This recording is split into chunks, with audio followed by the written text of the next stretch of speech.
Je suis sur le tumulus Saint-Michel et je suis passé juste avant à Mennec pour voir du coup les pierres de Carnac. Du coup, c'est parti pour les petites anecdotes croustillantes.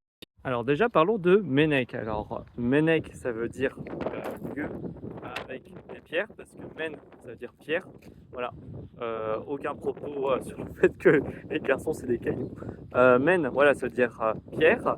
Ce qui fait que menhir, ir ça veut dire long, donc des pierres longues. Et les dolmen, du coup, c'est des pierres tables. Donc dol pour table. Et du coup, parce que là, les pierres sont disposées de manière beaucoup plus horizontale. La fois qu'on nous a répété, et à la fois tu le sais, et à la fois tu es en mode ok, ça fait toujours du bien de le rappeler.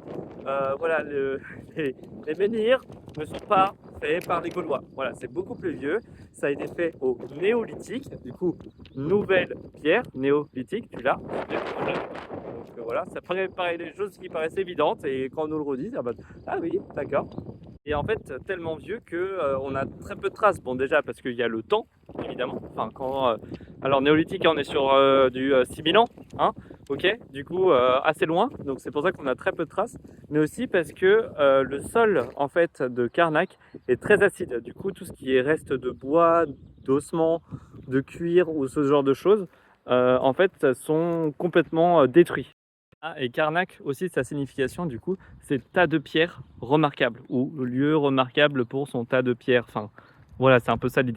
Et aussi, pourquoi on a très peu de traces du néolithique, c'est parce que c'est de la préhistoire. Et la préhistoire, ça veut dire avant la création et l'utilisation de l'écriture. Et du coup, on a très peu de traces. Pareil dans les infos où ça fait du bien de nous le rappeler, voilà, que la préhistoire, ça commence au moment, enfin, ça commence, ça termine, ça dépend dans quel sens on regarde, au moment de l'écriture. Et le tumulus Saint-Michel fait partie des trois plus vieux monuments, enfin tombes monumentales de l'humanité, les trois plus vieilles, dans les trois plus vieilles. Et sur les légendes des pierres de Carnac, parce que voilà, moi j'aime beaucoup les légendes, hein, il y en a une première très ancienne où en fait on explique que les pierres grises de Carnac venaient de la Lune, parce qu'elle aussi elle est grise. Et voilà, tout ça dans un lieu qui était vraiment très chouette. Il est accessible, enfin vous pouvez voir les pierres sans prendre de visite guidée ou sans avoir à acheter de ticket. En fait, le fait d'acheter un ticket, c'est pour avoir la visite guidée à l'intérieur du site. Sinon, en fait, vous êtes juste sur le pourtour du site et vous voyez très bien les pierres, hein, vous inquiétez pas.